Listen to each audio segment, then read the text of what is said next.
Attention, please. No. We're in the safari. Now, the Harambe Wildlife Reserve was established in 1971. Over the years, these animals have been acclimated to us driving through this right path. Now, we are going to learn a lot about these animals today, but the best way to do that is to quietly observe them in their natural habitats, because the more we understand their behaviors, the more we can do to save them in the wild. Our first stop of the day will be the Little Ituri Forest. We will be going pole pole, which means slow swampy. Should give us enough time to take a peep at some of the animals that reside out here in the forest, just like that okapi currently right behind the bushes on the other side of that little river.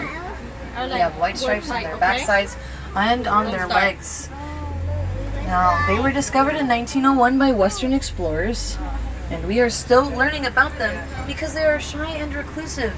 Very hard to find in the wild, very hard to study, and they even have trouble finding one another out there. They're doing pretty well right now. You can kind of get a glimpse of them through those bushes. They're beautiful. They're also the closest living relatives to the giraffe. And then up on that hill there are some greater kudus. Oh, look. Second tallest antelope in the world. The males have horns, but the females kudu without them. Oh, wow. And then on the left there is a black rhino, one of the few left out there, because there are less than 5,000 black rhinos left in the world. That is due to human encroachment and poaching. There are some countries such as Vietnam and China that still believe that. That's the male. His horns don't touch at the top, so look, his horns go straight back. They lean behind his head. Oh my gosh, he's so gorgeous. He's my best friend, honestly. He's my favorite. Oh my god, I love you. I start to freak out. So anyways, they can move quietly and swiftly through the very thick underbrush. See you, buddy. Heavy horns. 8 minutes at a time. When they want to stay afloat, they're going to keep their eyes, ears, and nose up above the water. And you can actually see two of them side by side adjacent to those logs. They do predominantly live in the water because their skin is very dry. It keeps it hydrated, and if they're out in the sun for too long, it will begin to crack. And a group of hippos is known as a float. Now, they are one of the most dangerous animals in Africa due to how territorial they are. They will chase unwanted visitors out of their habitats at around 35 miles an hour. Sometimes they're even responsible for missing people close. They are ambush predators. They will wait for their prey along the riverbank, latch on, not let go, and drown them in the depths of the river. And they can even eat over half of their body weight at a time. That is over 250 pounds. Upside down tree because its branches look like roots. Others will even call it the tree of life because it does withhold water in its trunk. Elephants are even known to pierce holes in the trunks of those trees to consume the water from within them, especially during periods of drought. And 9 months of the year they are leafless, and they only sprout leaves like around January, February, and March. In the back is the hyena. African wild dogs. Now, no, the wild dogs. Most efficient hunters on the savannah because they will hunt their prey until they drop from exhaustion, essentially guaranteed to get eaten that day. And they're also a part of the canine family, except they only have 4 toes and they don't bark. They chirp. They sound like little birds. And since they pretty much catch like 80 to 90% of the prey they pursue, they're more dangerous than the lions, the leopards, and the hyenas combined. Wow. But unfortunately, they've just recently become critically endangered. Things that make these giraffes closely related to those okapi are their ossicones, the little horns that their skulls will morph into, and they also have a long prehensile tongue, flexible and long enough to wrap around branches. This is crazy nice. So they can pull them closer towards them and consume the leaves off of them. It is so They also eat on average 16 hours a day. They constantly chew on their cud, and they have 4 stomachs and a 2-foot-long heart strong enough to pump blood all the way up to their heads. And it's also very rare for us to see a giraffe lying down because it's really awkward for them to stand back up again. They're very vulnerable in that position. So they only do that when they feel safe and secure in their environment. A good picture. That was a good picture. And the reason why they have a really dreamy look in their eyes, they kind of look really sleepy, is because they are sleep deprived. They only get 30 minutes of sleep on average. Look at this one over there. There's a couple more over there. And that sleep deprivation does cause them to be very paranoid. They will notice any changes going on in their environment.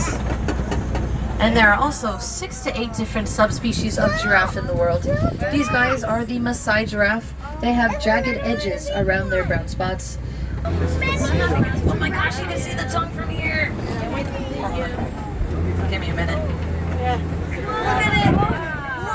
That's crazy.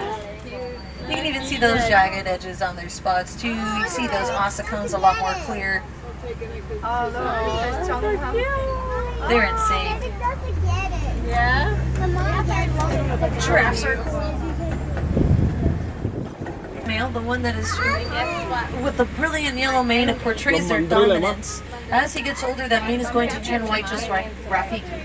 Now, mandrills are very well known for the brilliant blue and red markings on their faces, and you only see them once in a blue moon. I took a picture. Anyway. I took a picture of the butt. Oh my goodness. Oh. I've never used that joke before. Felt pretty good.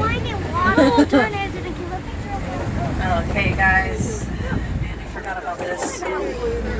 This sign right here says Roar Closi. That means go the other way. There was a bridge here, but it totally collapsed.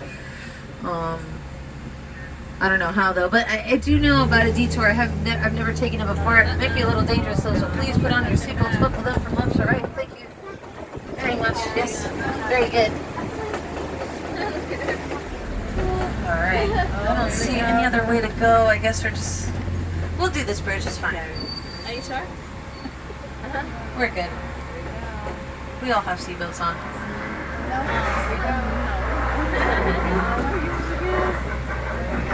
Oh, yeah. Oh my goodness! To the right! Oh my goodness!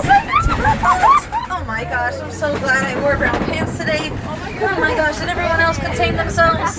Yeah. It's like Okay. that. Cool. Part of the ride. Oh man, that was I'm so scared. based on herd behaviors, it will determine the survival of the herd. They're also very empathetic and intelligent creatures. They will remember other elephants they used to migrate with in the past, and they will be with their families for life and even mourn the loss of a loved one. And now, in order to keep their bodies cool in this crazy heat, they will flap their ears around. It decreases their body temperatures by 15 degrees.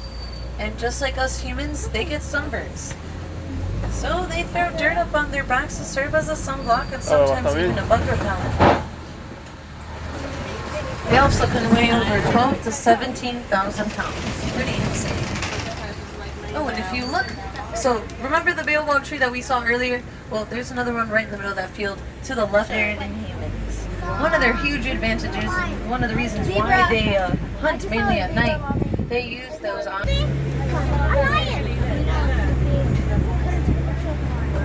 But yeah, they are the kings and queens of catnaps. So usually around 8:15, if you hop on a truck later on this evening around that time, that is the best time